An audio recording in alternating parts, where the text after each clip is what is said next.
Hola. Todo esto es lo que concierne al síndrome coronario, digamos, estable o crónico, o enfermedad coronaria crónica, ¿no? Entonces, en la enfermedad coronaria crónica el síntoma principal es la angina de pecho.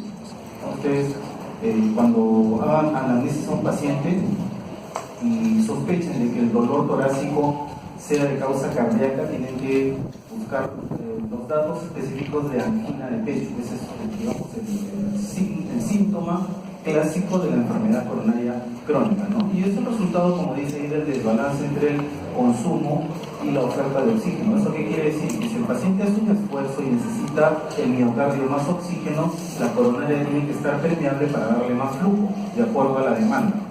Y los desbalances que ocurren ahí es lo que produce el fenómeno de isquemia y el dolor torácico venoso, ¿no? Eso resulta, o sea, ese desbalance entre la demanda de oxígeno y la poca oferta que puede haber por alguna obstrucción coronaria, resulta en zonas del miocardio que están mal irrigadas, ¿no? Y esas zonas llamadas isquémicas provocan alteraciones en la motilidad de las paredes del miocardio ventricular izquierdo, provocando alteraciones que nosotros le llamamos en el ecocardiograma alteraciones de la motilidad segmentaria del ventrículo izquierdo, ¿no? Y obviamente van a producir también alteraciones electrocardiográficas, ¿no? Entonces hay varias presentaciones de la enfermedad coronaria. O sea, la obstrucción de las arterias coronarias tienen, digamos, varios tipos de presentación clínica. La que vamos a revisar ahora es solamente la angina de pecho clásica crónica, ¿no? Que es el resultado de la obstrucción progresiva de los vasos coronarios, ¿no?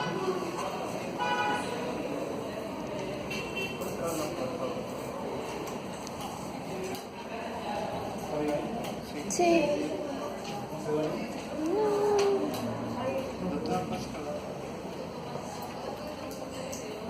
Entonces el resultado de eso es esto, ¿no? La enfermedad coronaria que progresivamente va obstruyendo las arterias coronarias y provocando, digamos, el síntoma que se llama angina.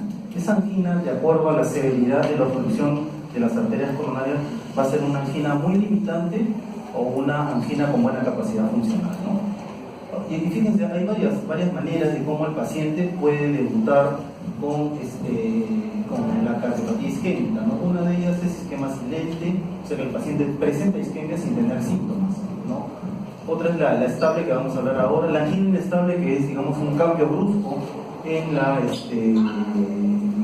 el síntoma del paciente, o sea, hace digamos, inestabilidad del cuadro clínico, el infarto agudo de miocardio, la insuficiencia cardíaca y fíjense hasta la muerte súbita. O sea, un paciente puede debutar también en enfermedad coronaria directamente con muerte súbita, ¿no? Por este problema, ¿no? Lo que vamos a ver ahora básicamente es angina de pecho estable. Y cuando se produce, por ejemplo, el desbalance isquémico, vamos a encontrar una secuencia de fenómenos que ocurren en el corazón hasta que el paciente manifiesta dolor en el pecho, ¿no? Desde alteraciones metabólicas iniciales, ¿no? Digamos la isquemia de los territorios miocárdicos van a producir alteraciones metabólicas en las células miocárdicas de esa zona, que está mal irrigada. Eso va a producir disfunción diastólica, o sea, alteraciones en la relajación del miocardio. Disfunción sistólica, que es la alteración de la motilidad, o sea, en este caso es alteraciones en la contracción, ¿no? Primero hay alteraciones en la relajación, después alteraciones en la contracción, después vienen los cambios electrocardiográficos de isquemia, como vamos a ver, y después al final viene la angina de pecho. O sea, fíjense, toda esta cascada de fenómenos que ocurren hasta que el paciente tiene angina. Entonces eso lo podemos detectar con algunos elementos de diagnóstico para el paciente con angina de pecho, ¿no? Ahora, obviamente que la angina de pecho es la manifestación más frecuente de cardiopatía isquémica aterosclerótica, donde la razón de este problema es obstrucción progresiva de las arterias coronarias por depósitos de colesterol, etcétera, etcétera, ¿no? Pero no es la única, ¿no? Claro, en el 90% está presente la enfermedad enfermedad aterosclerótica. Pero existen otros problemas que podrían causar angina de pecho, por supuesto que sí. Tenemos el vasoespasmo coronario, las bandas musculares, las vasculitis, síndromes protrombóticos, embolia coronaria, digamos, de algún material que pueda estar a nivel del corazón, como vegetaciones, por ejemplo, la cardiopatía hipertrófica obstructiva, ¿no? Por hipertrofia severa del músculo cardíaco, estenosis aórtica también es una valvulopatía que puede dar angina de pecho, ¿no? En otras palabras, esta slide le sirve para decir de que la angina de pecho no es exclusiva de enfermedad aterosclerótica coronaria, sino que existen otras razones que también pueden producir angina, ¿no? Y una de las que más frecuente van a ver ustedes es la estenosis aórtica, y la otra es la cardiomiopatía hipertrófica obstructiva, ¿no? Que también van con angina, pero no tienen enfermedad coronaria. Obviamente, cuando ustedes vean un paciente que tiene angina de pecho, van a pensar primero en enfermedad aterosclerótica obstructiva, ¿no? Que es lo más frecuente que se ve, ¿no? Este es un ejemplo, pues, del vaso coronario, como con los años, ¿no? Y dependiendo de los factores de riesgo, se va formando disfunción endotelial, endurecimiento de la íntima, formación del ateroma. Fíjense cómo acá ya se forma una placa que va progresivamente con los años obstruyendo la luz del vaso, y eso va provocando angina progresiva, ¿no? Hasta que en algún momento esta placa ateromatosa se puede romper por algún fenómeno, por una hipertensión severa, un estrés intenso, se puede romper y provoca un fenómeno agudo, ¿ya? Entonces acá ya cambia la evolución natural de la enfermedad coronaria, ¿no? Esto se está yendo a la cronicidad obstructiva, o sea, poco a poco va obstruyendo la luz del vaso, ¿no? Pero a veces por acá o por acá puede haber un fenómeno de ruptura, y esa ruptura genera una precipitación de los fenómenos de coagulación con cierre total del vaso en forma brusca, produciendo los síndromes coronarios agudos, que seguramente lo van a ver en otra clase, ¿no? El componente, como veían ustedes acá, la inflamación es un componente muy importante dentro de la placa. Esto no es una placa fría, solamente de puro colesterol. Hay componentes celulares de tipo inflamación. Entonces esa inflamación va a condicionar que esta placa se rompa más fácil o no. Cuanto más inflamación hay, más tendencia a que se rompa la placa y se produzca un infarto agudo. Cuanto menos inflamación hay, esta placa va a ser más estable y progresivamente se va a ir cerrando con los años, ¿no? Y otro es todo el fenómeno celular que ocurre dentro de una placa ateromatosa. Fíjense, hay células linfocíticas, hay macrófagos, células espumosas, células lisas, linfocitos, todo digamos una cascada inflamatoria que cuanto más intensa es, mayor tendencia va a haber a la ruptura de la placa.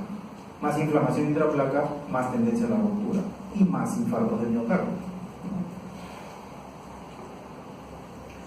Ahora, existen factores de riesgo que definitivamente hacen de que una persona tenga más tendencia a tener enfermedad coronaria. En estos casos está, por ejemplo, la edad, el sexo masculino y la historia de enfermedad, la familiar de enfermedad coronaria, ¿no? Por ejemplo, esos son factores no modificables, ¿no?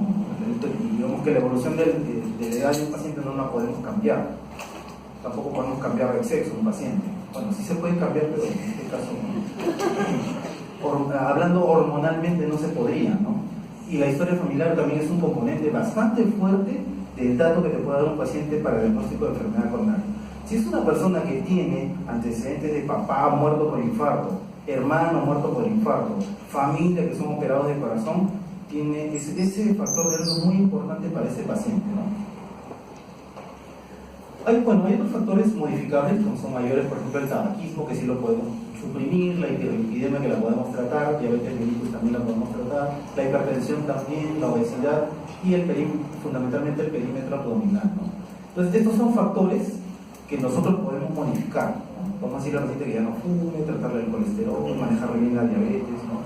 Pero de todas maneras su presencia hace que ustedes piensen, si este paciente, cuanto más factores de riesgo tenga, si fuma, tiene colesterol alto, encima es diabético, tiene hipertensión arterial, ese paciente tiene que ser más estudiado porque tiene factores de riesgo para tener enfermedad coronaria. Otros factores de riesgo, como la de personalidad tipo A, son usualmente los estresados, la gente poco competitiva, ¿no?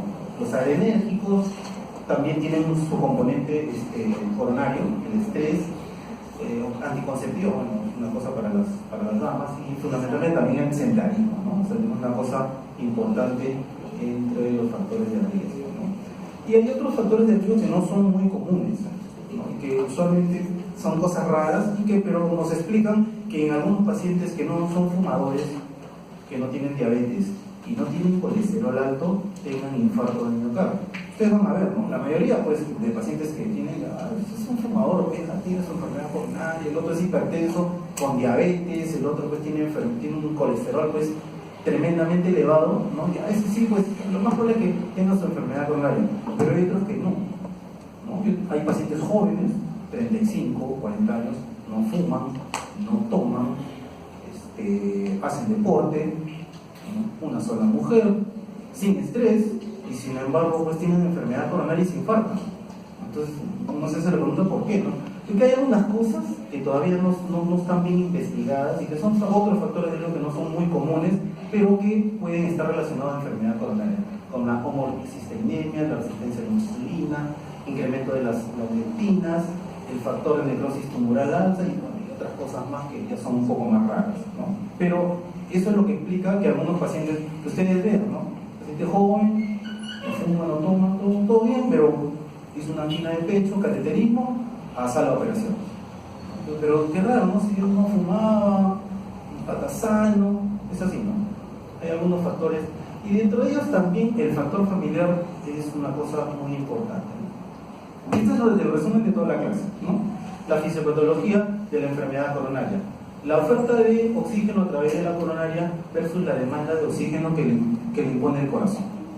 Con más demanda de oxígeno tiene que haber también más oferta, ¿no? O sea, para que haya, digamos, un equilibrio en esta balanza, si aumenta la demanda de oxígeno por alguna razón, por ejemplo, si salimos a correr todos la vuelta a la universidad, nuestro corazón va a demandar más oxígeno. Entonces, nuestras coronarias tienen que estar permeables para que esta demanda sea cubierta por la circulación extra que tiene que dar la coronaria. Si se mantiene esa permeabilidad coronaria, esto va a estar en equilibrio y no va a haber isquemia. Y el problema es cuando las coronarias están ocluidas y la coronaria, por lo tanto, no puede darle la oferta que el miocardio le está demandando. Y ahí se produce el desbalance y se produce la isquemia coronaria y, por lo tanto, la angina de pecho. ¿No? Fíjense, estos son determinantes del consumo de oxígeno y a la cabeza está la frecuencia cardíaca. Y eso es clásico, ¿no? Un paciente que hace taquicardia hace más angina. Un paciente que tiene menos taquicardia o más bradicardia en el otro sentido, tiene menos angina. Entonces la frecuencia cardíaca es un determinante mayor de consumo de oxígeno miocardio. Entonces esos pacientes, por ejemplo, que son anginosos, nosotros le damos beta bloqueador.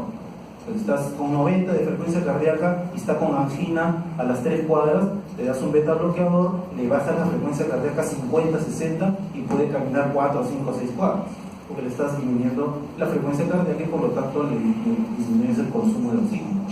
Lo mismo con la tensión de la pared, con la contractilidad miocárdica, en los cuales pues, los fármacos son importantes en los cuales podemos actuar, ¿no? Hay otras situaciones clínicas, como por ejemplo la anemia. La anemia también puede precipitar una angina de pecho, ¿no? Cuanto menos hemoglobina hay, el paciente va a tener más angina. Entonces el paciente lo que tenemos que hacer es, claro, estudiarle la enfermedad coronaria, pero también mejorarle la hemoglobina para disminuirle un poco el síntoma, ¿no? Lo mismo con el hipertiroidismo, ¿no? Y con algunas infecciones, etcétera, etcétera, ¿no? Entonces los efectos de la isquemia son la hipoperfusión, alteraciones transitorias. Usualmente los daños que producen acá son reversibles, ¿no? Obviamente cuando la angina sea menor de 15 a 20 minutos. Y el paciente lo cuenta así, ¿no? El paciente camina, le duele el pecho, pasan 15 minutos y calma, ¿no? Es la historia clásica de la anginosis. Entonces, para el diagnóstico de enfermedad coronaria, básicamente en los jóvenes es la anamnesis. Entonces hacen una buena anamnesis, bien detallada del dolor del paciente, ustedes tienen el 90% del diagnóstico. Y el examen físico hasta incluso puede ser negativo. Y hasta el electrocardiograma basal puede ser normal. Sin embargo, el paciente tiene una rica historia de angina de pecho, que si ustedes la saben sacar bien, ya tienen el diagnóstico, ¿no? Bueno, esto es una agrupación síndrome de cardiopatía coronaria en aguda, crónica, compensada, descompensada. Vamos a revisar. Esto sí es importante, la forma de la presentación, la etiopatogenia, como estábamos hablando, y los factores de riesgo. Siempre es importante que a todo paciente que le hagan una anamnesis, sea lo que sea, sea que sea hipertenso, sea que le estudien por una valvulopatía, sea que estudien por una enfermedad periférica, por la patología que sea, siempre pregunten los factores de riesgo cardiovascular, ¿no? Porque eso es muy útil para todo paciente que va a ser evaluado desde el punto de vista cardíaco, ¿no? También factores de estabilización. ¿Qué cosa es lo que le provoca el dolor al paciente? De repente un estrés, una cólera, una subida de escaleras, ¿no? Y otras cosas son el factor de alivio. ¿Qué cosa es lo que le alivia? De repente el paciente le dice, doctor, yo me pongo una tabletita de disorbide debajo de la lengua y me calma el dolor completamente. Entonces es un dolor coronario definitivamente, ¿no? Y bueno, se puede ir también el dolor anginoso acompañado de otros elementos como disnea también. La disnea a veces puede ser un equivalente anginoso. A veces el paciente no tiene una angina clásica, pero tiene disnea de esfuerzo. Y a pesar de eso, su corazón tiene buena contracción. Uno piensa que tiene disnea por insuficiencia cardíaca, pero el corazón tiene buena función. Entonces esa disnea probablemente sea por isquemia, ¿no? Yo justo hace una semana tuve un paciente así, pues él venía por disnea. Este debe tener insuficiencia cardíaca. Le tomo un electro, estaba normal. Le hago un ecocardiograma, todo muy bien, buena motilidad, todo excelente, pero tenía disnea de esfuerzo. Y dentro de los factores de riesgo, obeso, sedentario, estresado, fumador, tenía un colesterol tremendamente alto, tenía un LDL en 230 más o menos, ¿no? Prediabético, o sea, tenía todo, tenía gota también, es otro factor de riesgo, ¿no?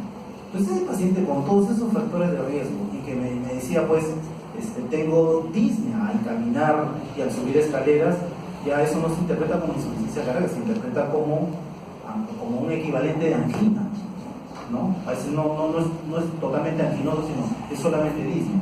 Entonces le hice una prueba de fuerza y la prueba de fuerza salió recontra positiva, como después vamos a ver. Bueno, el dolor pues no vamos a tomar muchos minutos en hablar, solamente les quiero decir que hagan una buena anamnesis del dolor, ¿no? Para tipificar a este paciente, que puede ser que tenga una angina típica, una angina atípica o un equivalente anginoso, como les estaba diciendo, ¿no? Una angina típica es la clásica, pues el dolor retrosternal, opresivo, un esfuerzo que se vea la mandíbula, el miembro superior izquierdo, que calma con el reposo o calma con los contratos, ¿no? Pero a veces el paciente no dice opresión retrosternal, te dice cualquier cosa, te dice, doctor, es una sensación de rácala, pero siempre que es que camino, o sea, siempre que camina significa que siempre que hay aumento de consumo de oxígeno le viene la molestia. Entonces probablemente eso sea una angina, pero atípica. Claro, porque no es opresión retrosternal, pero hay una manifestación de molestia cuando el paciente camina. Entonces eso es un dolor atípico. Y como les decía, el equivalente anginoso que puede estar metida ahí la disnea, ¿no? Como equivalente anginoso. Hagan una buena anamnesis y van a tener la localización es muy importante, ¿no? Desencadenado usualmente por ejercicio o estrés emocional. Esa es la clave, ¿no? Porque a veces el paciente dice, no, ¿sabe qué, doctor? Me duele, pero cuando estoy echado en mi cama. No, pero tú caminas, ¿cuándo? No, sí, yo camino 20 cuadras, subo escaleras 3 pisos y no me es una angina, porque no hay aumento del consumo de oxígeno, ¿no? Y otra cosa importante es el que repite con el descanso o con la alimentación de nitroglicerina, también es bien importante que tomen el dato, ¿no? Entonces el dolor anginoso ustedes tienen que tomar también frecuencia, duración, intensidad, qué es lo que causa, qué es lo que alivia, ¿no? Y como les decía, en angina estable, ¿no? Los autores usualmente utilizan los últimos 30 días. Si los últimos 30 días tienen una angina igualito, es una angina de pecho estable, ¿no? Pero si en ese periodo de 30 días cambia el dolor anginoso, se hace más intenso o se hace más con menos actividad física, ya cambia de angina estable a angina inestable. Obviamente la angina inestable es cuando ya no cumple las condiciones señaladas en la angina estable, ¿no? Como les decía, existe el angor típico, que es el clásico dolor que les he estado describiendo, y el angor atípico es el que también es un dolor que no es típicamente anginoso, pero se desencadena con esfuerzo, ¿no? Por ejemplo, el caso del paciente que les decía, ¿no? Tiene disnea de esfuerzo sin tener insuficiencia cardíaca. Entonces esa disnea es como un equivalente anginoso o digamos una angina atípica, ¿no? Con esta es la fisiopatología, ¿no? Siempre piensen que tiene que haber una disminución del aporte de flujo sanguíneo frente a un esfuerzo o un aumento del consumo de oxígeno miocardio. El paciente camina y le duele el pecho. Es lo más probable que esté pasando eso. disnea, ¿no? Y bueno, angina, y la disnea como equivalente a anginoso, ¿no? Fíjense cómo la isquemia inicialmente puede producir disfunción diastólica. La disfunción diastólica produce incremento de las presiones de llenado del ventrículo izquierdo y eso es lo que produce disnea. Incluso a veces, antes que aparezcan alteraciones de la motilidad en sístole, puede haber una disfunción diastólica. La disfunción diastólica aumenta las presiones de llenado del ventrículo izquierdo y eso es lo que provoca el síntoma de disnea, ¿no? Es la fisiopatología, digamos, del equivalente anginoso, ¿no? La parotiditis puede manifestar otros dolores distintos al angor, bueno, pueden haber otros tipos, que son menos frecuentes, ¿no? Hay gente que solamente viene por dolor de mandíbula, otras vienen solamente por dolor de brazo, ¿no? Entonces a veces es un poco difícil decir, bueno, eso no es. Pero acá la clave, nosotros tuvimos un paciente que tenía solamente dolor en mandíbula y en garganta, ¿no? Entonces, pero era con esfuerzo, ¿no? Entonces primero fue al otorrino, el otorrino le examinó, no le encontró nada.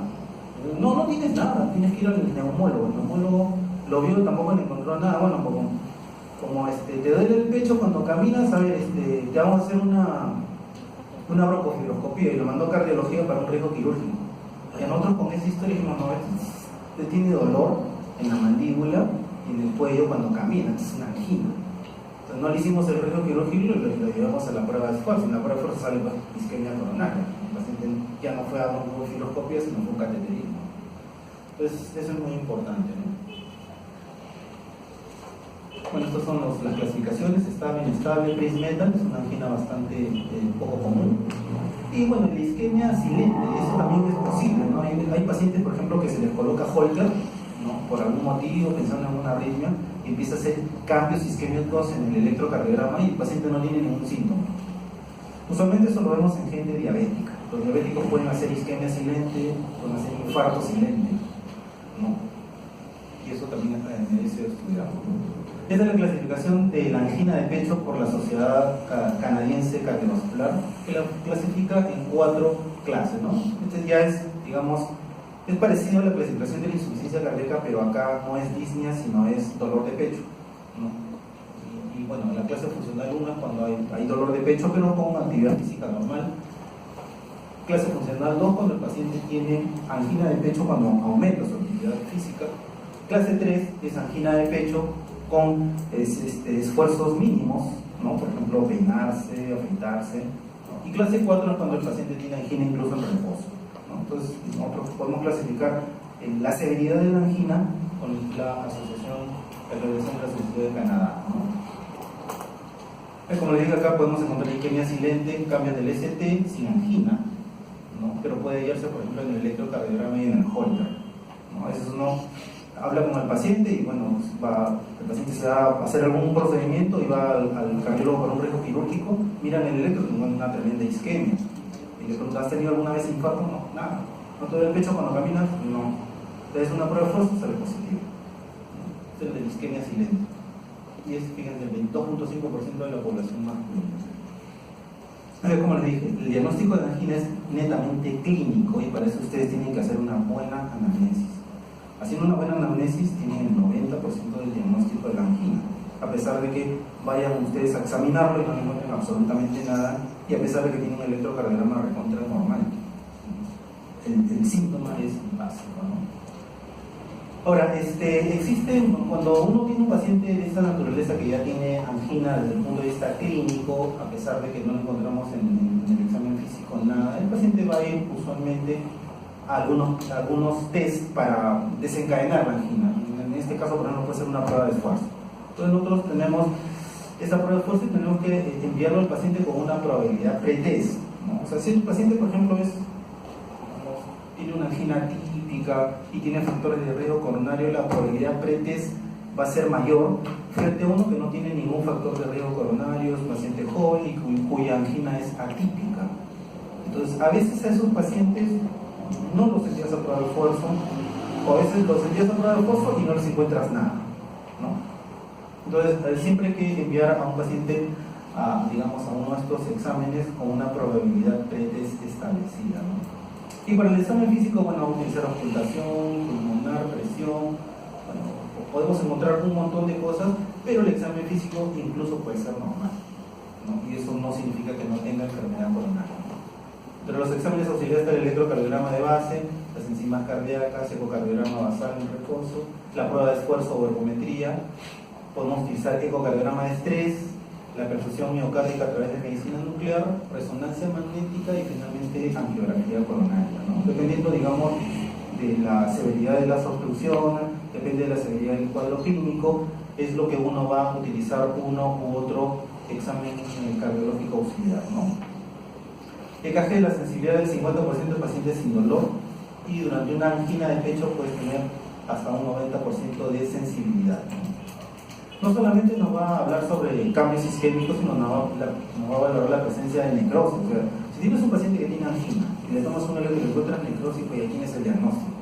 Ya no necesitas hacerle ningún estudio más para decir, este es coronario, ¿no? Es importante valorar ondas Q o presencia de necrosis en el electrocardiograma, presencia de isquemia por alteraciones del segmento ST y también presencia de cambios en la onda. Entonces, las tres cosas que vas a buscar frente a un paciente con angina de pecho es ondas Q, cambio del ST y cambio de la onda T.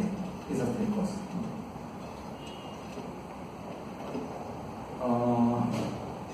Fíjense cómo un EKG de reposo puede ser normal, ¿no? Incluso pacientes que tienen severa angina pueden tener electrocardiogramas normales, y eso no excluye, o sea, el hecho de que tenga un electrocardiograma normal no te dice ya dale de alta o que se vaya a su casa, no tiene nada, ¿no? Puedes encontrar electrocardiogramas normales, pero que el paciente puede tener enfermedad coronaria importante, ¿no?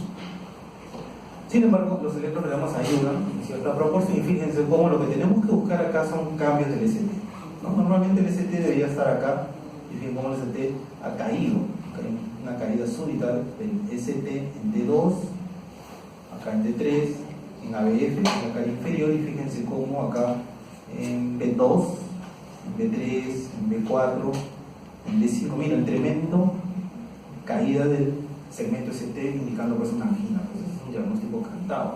Viene el paciente con esa anamnesis, un electrocardiograma así, a ese de frente lo llevan a la sala de cateterismo, ¿no?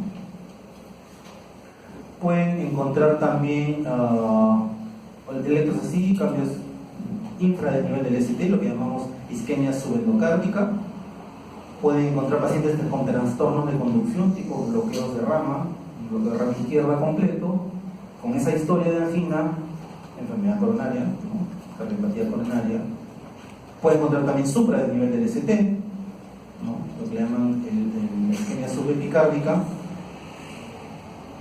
Pueden encontrar cambios de la onda T nada más. Acá el ST puede estar en su sitio, pero puede encontrar cambios de onda T que también significan isquemia, especialmente asociados con dolor, ¿no? Ya tienen, digamos, el diagnóstico, ¿no?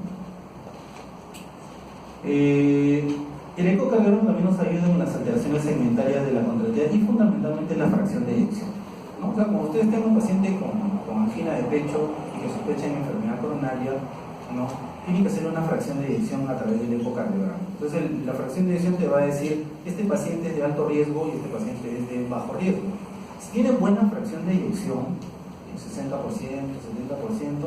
tranquilo, ese paciente tiene mejor pronóstico que un paciente que tenga pues 30% de fracción de eyección o 20% de fracción de eyección. Cuando tú mandes a un paciente a un ecocardiograma, no solamente lo envías para hallar la motilidad parietal o algún signo de necrosis en el miocardio, sino también para evaluar la fracción de eyección, que te va a decir este es de alto riesgo y este es de bajo riesgo.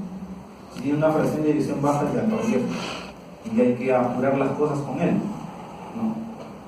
Es importante, la fe.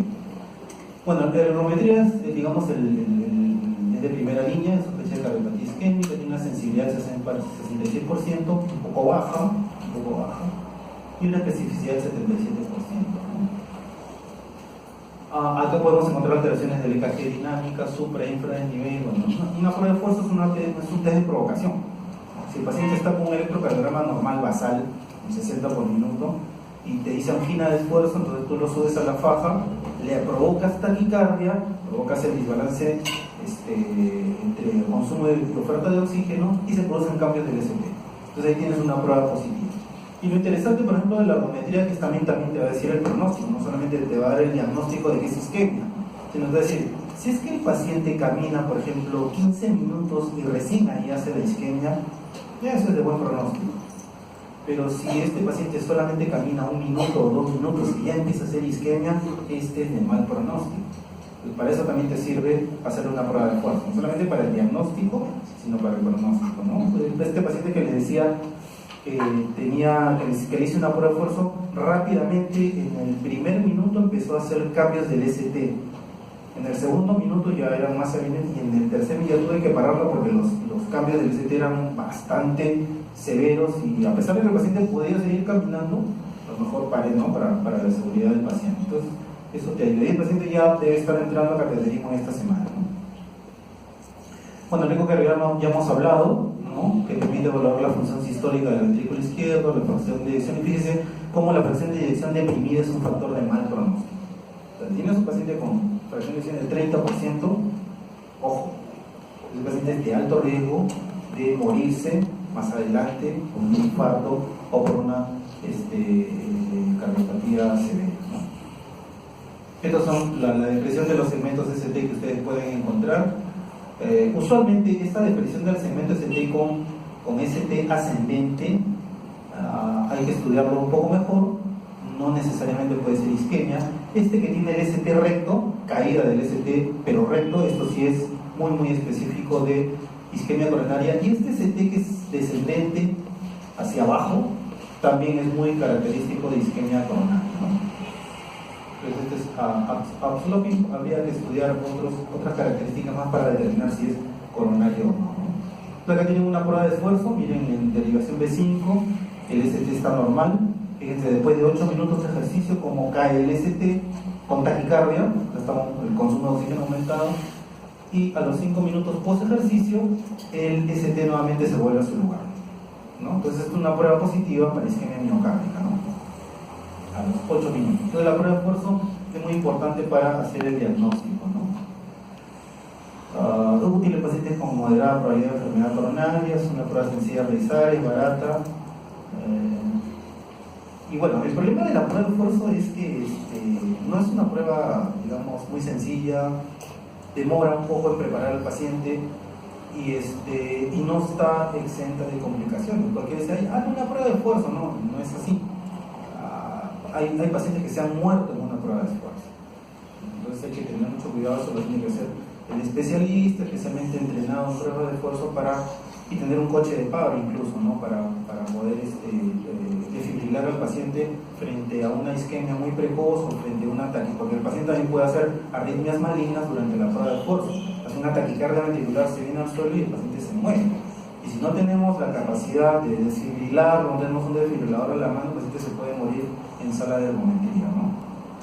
No es una prueba como esa sencilla de realizar, no es así, ¿no? Una criterios de alto riesgo, con los segmentos ST de 2 milímetros, desde la exclusión del segmento ST en fase 1, fíjense, cuando es muy precoz, el ST es de mal pronóstico, ¿no? Múltiples depresiones del ST en varias derivaciones, ¿no? Si el segmento ST persiste descendido después de 5 minutos del reposo, también es mal pronóstico. Capacidad funcional menos de 4 meses, el paciente camina poquito y se tiene mal pronóstico también, ¿no? El paciente que hace hipotensión, ¿no? Normalmente cuando uno hace una prueba de esfuerzo, cuando uno empieza a hacer una actividad física, la presión empieza a subir, la presión sistólica. Pero ustedes empiezan con 100, siguen corriendo, 120, 140, 180, ¿no? Normal, eso es normal, una presión sistólica normal con el esfuerzo. Pero el paciente que tiene enfermedad renal muy severa, empiezan 100, 120, 130, siguiente 130, siguiente 120, esa caída de la presión arterial es de mal pronóstico, ¿no? Por eso hay que tener en cuenta la hipertensión arterial, ¿no? Y bueno, y se presenta arritmias ventriculares con mayor razón. Bueno, después tenemos el ecoestrés, que ya es un ejercicio con dobutamina, que es una amina simpático-mimática, que se utiliza endovenosamente, y el paciente se le hace un ecocardiograma con esfuerzo, pedalear en una bicicleta o con infusión de dobutamina. Y lo mismo, ¿no? La intención de esto es aumentar la frecuencia cardíaca, aumentar el consumo de oxígeno miocárdico, ¿no? Y ver alteraciones de la motilidad en el ventrículo izquierdo, ¿no? Alteraciones en la función ventricular, en la fracción de eyección y en las alteraciones segmentales. Luego tienen el test de perfusión miocárdica, que es digamos, un estudio de medicina nuclear con radioisótopos, los cuales que también se puede utilizar con esfuerzo o con fármacos, ¿no? Y que tiene un poco más sensibilidad y especificidad que la prueba de esfuerzo convencional que se hace, ¿no? Acá, por ejemplo, la prueba de esfuerzo tiene una sensibilidad y especificidad del 60-70%. En cambio, la perfusión miocárdica con esfuerzo o guiada por fármaco tiene una sensibilidad especial de más del 90%, o sea, es mucho más específico. Entonces, a veces tú puedes tener un paciente anginoso, no tiene angina, y le haces una prueba de esfuerzo y sale negativa. ¿Qué le dices? Vayas a su casa, no tiene nada, pero el paciente sigue con angina. Entonces, hay pacientes que no se les detecta por prueba de esfuerzo y tienen que hacerle mejor una perfusión miocárdica, que es mucho más sensible y mucho más específica, ¿no? Para detectar territorios isquémicos, ¿no? La TAC y la resonancia magnética también se han desarrollado, usualmente la tomografía en relación a visualización de obstrucciones en las arterias coronarias en forma no invasiva. Cuando ya ustedes están seguros que este paciente tiene enfermedad coronaria, tienen que ver las coronarias, tienen que ver dónde están las obstrucciones. Y para eso tienen que hacerle un cateterismo invasivo, tienen que darle un catéter por la femoral, llevarla a la aorta ascendente, canalizar cada coronaria y meterle una sustancia de contraste, ¿no? Es un procedimiento sangrante, invasivo, ¿no? Pero a través de la tomografía ustedes pueden visualizar las lesiones coronarias, incluso ver el grado de obstrucción. Una prueba bastante buena y no es invasiva, ¿no? Y la resonancia magnética cardíaca es muy útil ya no para ver coronarias, sino para ver zonas de isquemia, zonas de necrosis y zonas que están en riesgo, digamos, de isquemia, ¿no? Es muy útil, ¿no? Bueno, entonces un eco con dobutamina, ¿no? Un paciente que se le hace un estrés farmacéutico, un ecocardiograma que tiene en el ventrículo izquierdo, ¿no? A diferentes dosis de dobutamina. Lo que hace la dobutamina es aumentar la frecuencia cardíaca y aumenta la fuerza de contracción. Es un inotropo positivo. Y a diferentes dosis de goteo hace que el corazón lata mucho más rápido. El corazón arranca en 80, pasa a 100, 120, 130 y empieza a haber alteraciones de la motilidad de los segmentos que el ecografista puede ver y puede decir, bueno, este sí es positivo para isquemia o este es negativo para isquemia. Esta es la prueba de perfusión miocárdica, en la cual también se hace en reposo y se hace en esfuerzo y se hace después en el posesfuerzo, pudiendo identificar zonas donde no hay adecuada perfusión en el corazón durante el esfuerzo y que se reperfunden, ¿no? Que se reperfunden en el reposo, ¿no? También es positivo. Lo interesante de la medicina nuclear es que te determina el área del isquemia. O sea, tú puedes tener una isquemia chiquitita, ya, bueno, lo tratas médicamente al paciente. Pero si tienes una área de isquemia grande, ese no lo puedes tratar médicamente, tienes que revascularizarlo con algo. Eso es lo interesante de la medicina nuclear. Te dice, este paciente tiene 5% de isquemia, este tiene 10%, tiene 20%. Cuando es más del 10 al 15%, ese paciente es de alto riesgo y tenemos que hacerle un cateterismo para ver qué coronarias están comprometidas, ¿no? Esta es la resonancia magnética, donde puedes ver áreas de isquemia, puedes ver áreas de necrosis con el gadolinio, pero ya es fibrosis. Esto es bien interesante porque la resonancia magnética te puede identificar zonas viables en sitios donde había un infarto, ¿no? Ustedes saben que en el infarto no necesariamente puede ocupar todo el espesor del miocardio. Puede ser de que se haya infartado la zona epicárdica o la zona subendocárdica, pero hay zonas todavía alrededor de ese infarto que tienen viabilidad, o sea, están vivas. Entonces vale la pena hacer una resonancia o una perfusión miocárdica buscando viabilidad de esas zonas para de repente poner un bypass ahí y mejorarle la función del corazón, ¿no? Pero esto también detecta zonas de fibrosis, como acá, por ejemplo, acá le han inyectado gadolinio, ¿no? Y el gadolinio se pega a la célula fibrótica y te identifica el miocardio donde ya no tiene viabilidad. Eso es cicatriz. Ahí así le pongas un puente, no va a mejorar. Entonces ahí no vale la pena hacerle ningún procedimiento, ¿no? Tienen más fibrosis, ¿no? El miocardio normal es una fibrosis casi transmural, ¿no? O sea, acá ya no hay nada que hacer. Se queda con su cicatriz y ya no entra a la revascularización. Estas son las tomografías, miren ustedes cómo se ven muy bien las coronarias. Esta es la diagonal, esta es la arteria coronaria izquierda, esta es la arteria coronaria derecha. Y uno puede ver también las obstrucciones, ¿no? Obviamente, para hacer un estudio de coronarias en tomografía tienen que tener un buen tomógrafo, por lo menos de 64 cortes, mejor si es de 128 cortes, ¿no? Porque los tomógrafos de 16 cortes, 18 cortes no sirven para ver coronarias, tienen que ser con 64 cortes mínimo y si se puede 168 mejor, ¿no? Donde sí se pueden hacer los estudios con más sensibilidad y más especificidad. Finalmente, si después de haberle hecho todo, el paciente amerita hacerle un cateterismo, tendrán pues que entrar los hemodinamistas a través de la arteria radial, perdón, la arteria radial está acá, ¿no? O la arteria femoral, que puede, dependiendo de la habilidad de cada hemodinamista, puede digamos, meter un catéter, llevarlo a la aorta ascendente y llevarlo y pintar las coronarias, ¿no? Y tiene, por ejemplo, un estudio de cateterismo cardíaco que tiene el tronco de la coronaria, por acá está el catéter, que tiene la descendente anterior, y acá fíjense cómo ahí se ven adelgazamientos que son realmente obstrucciones importantes de más del 90% de esta arteria coronaria que es la descendente anterior, que es una de las arterias más largas, ¿no?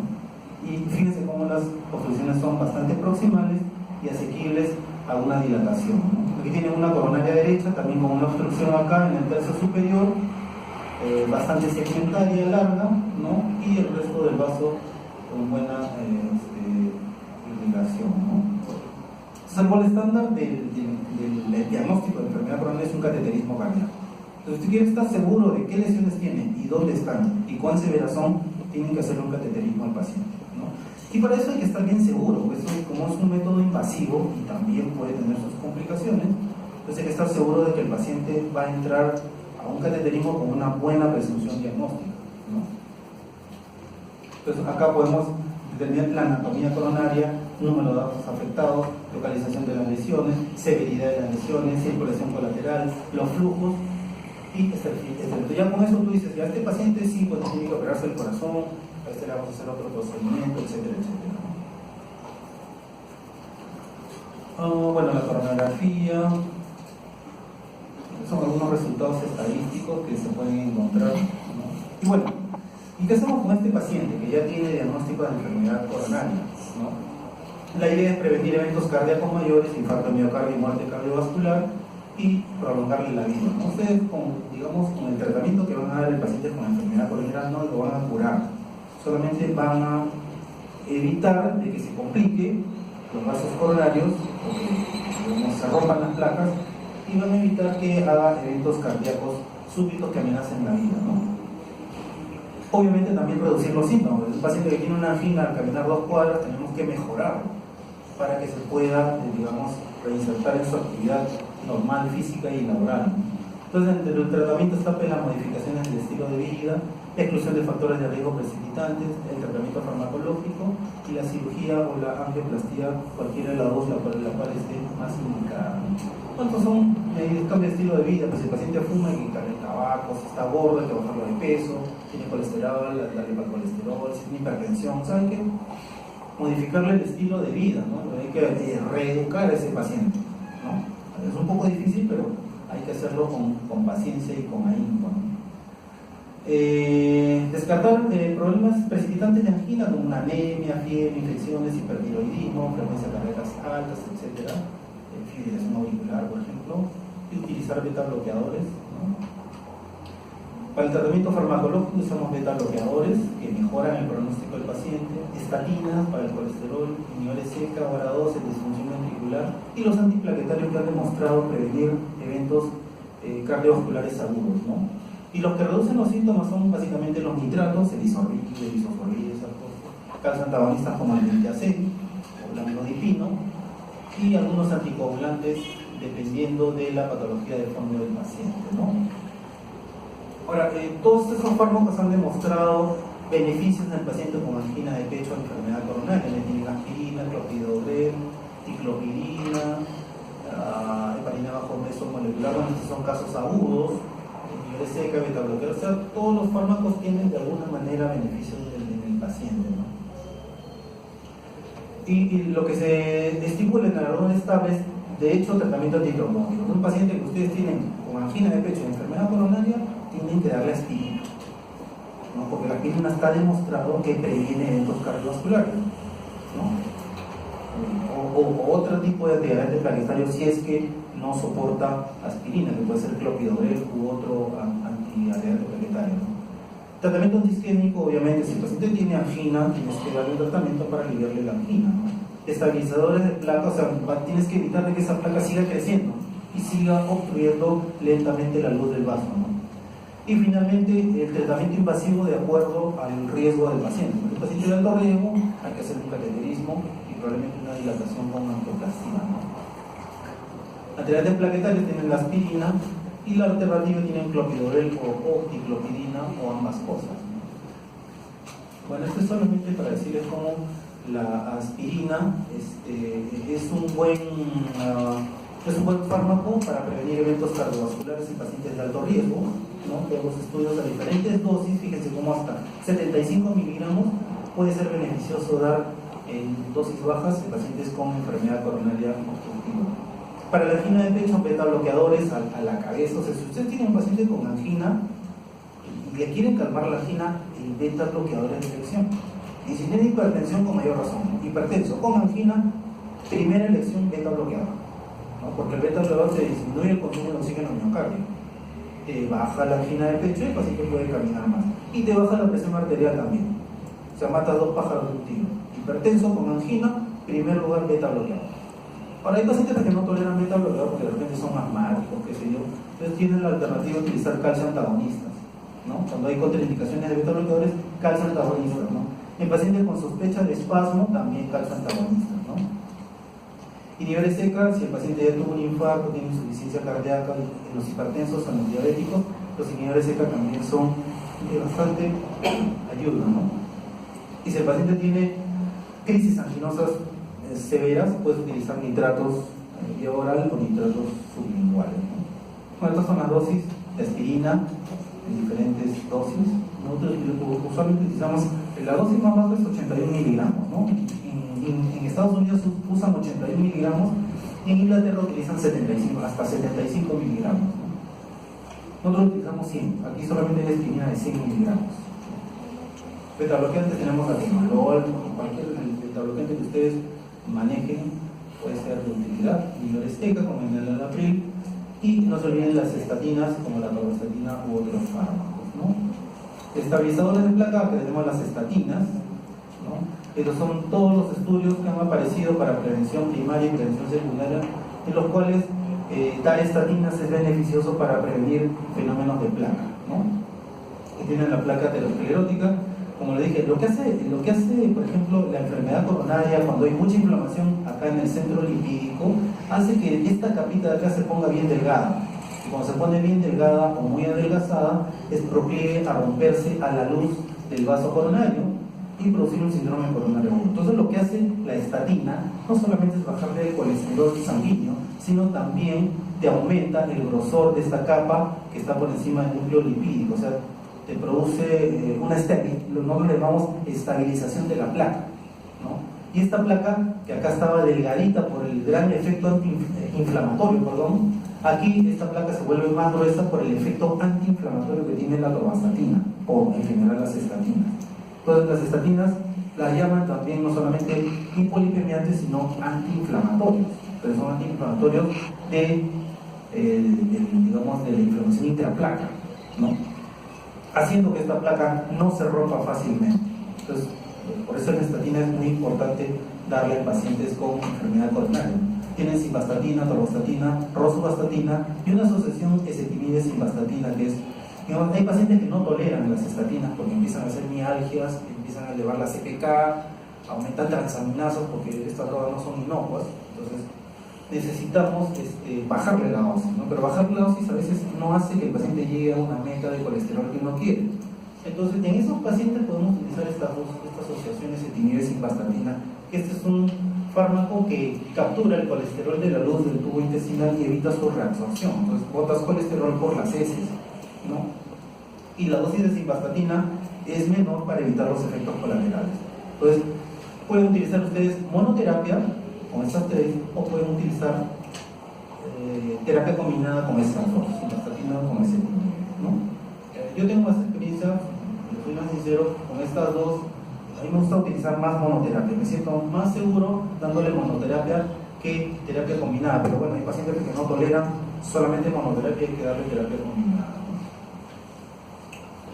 Ok, entonces, esta es la pregunta, ¿no? ¿Todo paciente con angina estable significa invadirlo con un catéter? No necesariamente, ¿no? Nosotros utilizamos varios elementos para decir, bueno, ese paciente sí tiene que ir a cateterismo y de repente no puede ser los electrocardiogramos con cambios dinámicos como en la angina, la prueba de esfuerzo, ¿no? Si es una prueba de esfuerzo que el paciente se sobra, se camina 15 minutos, bestial, de repente no necesariamente que es un cateterismo, pero si es el paciente que con el primer minuto ya está haciendo isquemia y dolor de pecho, ese paciente sí va a cateterismo, ¿no? Lo mismo para el ecostrés, con caída de fracción de eyección o con la medicina nuclear, que de repente nos denote un área isquémica importante, ¿no? Hemos hablado de esto.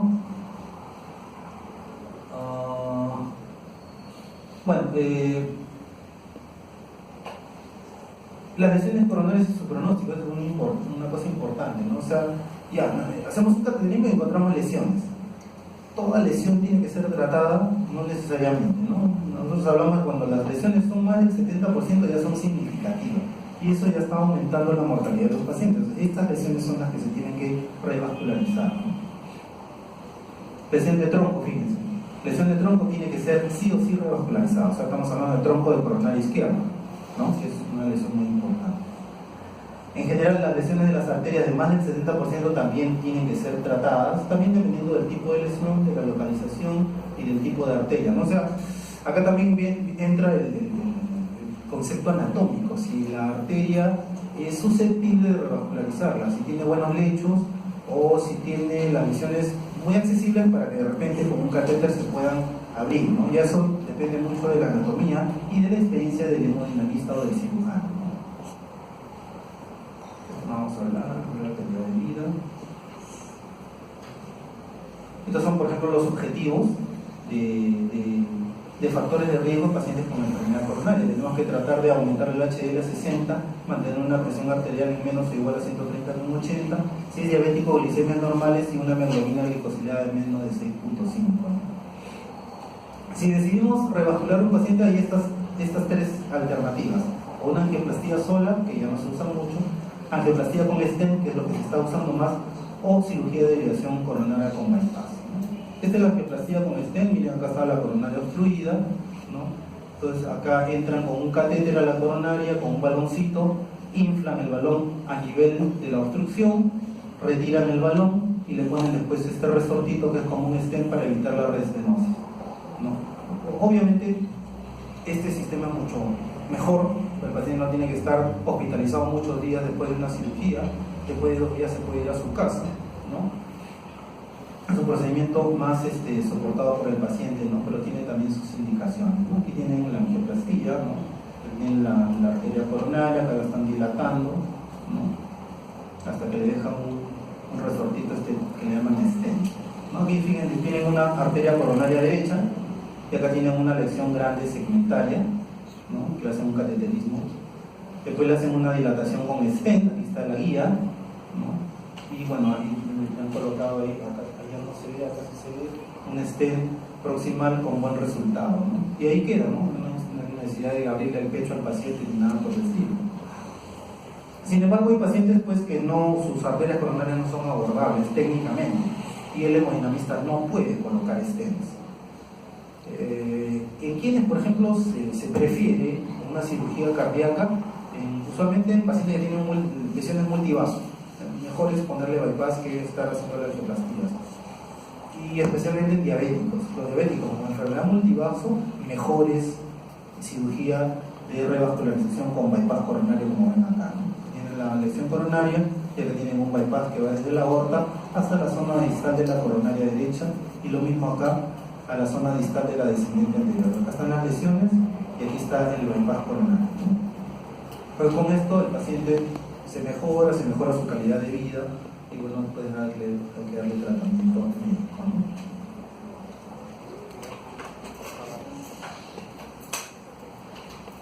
Ok, esto es con respecto a la enfermedad coronaria.